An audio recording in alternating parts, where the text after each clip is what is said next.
La logistique, c'est le squelette de votre événement. On ne la voit pas quand elle fonctionne, mais si elle lâche, tout s'effondre. Vous avez la vision, vous avez le message, mais avez-vous pensé aux toilettes, aux piles de rechange ou à la sécurité de vos collectes? Aujourd'hui, on plonge dans le concret, le pas à pas logistique pour que votre événement chrétien soit une réussite totale. Le choix du lieu n'est pas qu'une question de prix ou de capacité, c'est un acteur de votre projet. Il doit être en cohérence avec la vision reçue de votre événement, parce qu'un lieu mal insonorisé pour un concert ou trop froid pour une retraite devient inadapté et peut créer une dissonance chez les participants. Mon conseil d'experte, ne négligez jamais la signalétique. J'ai vu des gens tourner en rond pendant 20 minutes parce qu'ils ne trouvaient pas l'entrée ou les sanitaires.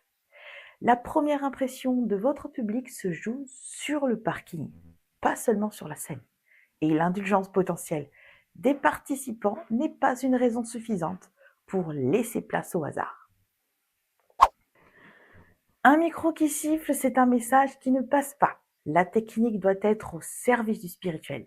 Lorsque l'éclairage est inadapté ou le son mal réglé, l'expérience peut rapidement devenir désagréable et le souvenir qui en sera gardé, pas très réjouissant. Aussi mineurs que peuvent sembler ces détails, ils ne doivent absolument pas être négligés.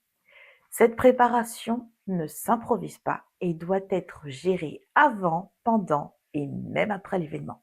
L'anecdote à retenir, une fois, un prestataire avait mal enregistré ma commande de matériel. Je me suis retrouvée avec du matériel manquant le matin même. Heureusement, j'avais des traces écrites de ma commande initiale et que grâce à Dieu, le directeur est très professionnel. Une mauvaise communication ou une incompréhension peuvent vite s'immiscer.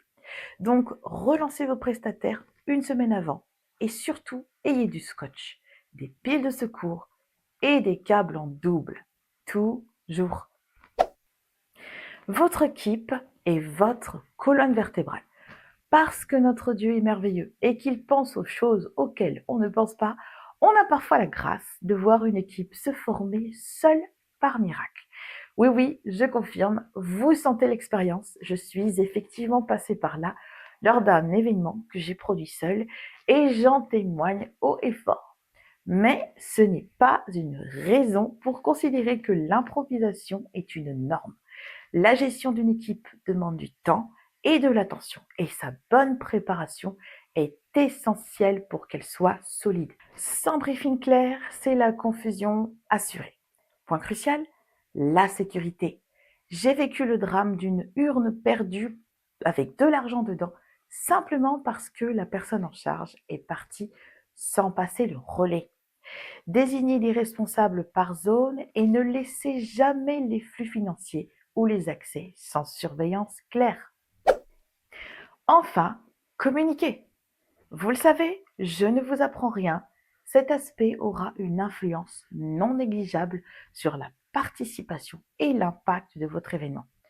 Elle se planifie sur 3 phases. Avant, pour remplir la salle, pendant, pour partager l'onction sur les réseaux, et après, pour témoigner de ce que Dieu a fait. Investissez dans un bon photographe et vidéaste, ou du moins faites appel aux professionnels dont vous aimez le style. Les images d'aujourd'hui sont vos outils de promotion de demain. Gérer tout ça en même temps peut paraître insurmontable. C'est pour ça qu'en agence, nous utilisons des process rigoureux. J'ai pris ces méthodes complexes et je les ai simplifiées dans mon e-book pour que n'importe quel bénévole ou organisateur puisse avoir une logistique de niveau professionnel sans avoir le budget d'une agence. La logistique est un acte de service. En étant ordonné, vous honorez Dieu et vos invités. Téléchargez mon e-book pour accéder à toutes mes checklists logistiques et techniques détaillées. Le lien est juste ici en description et on se retrouve au prochain chapitre pour parler de l'après-événement.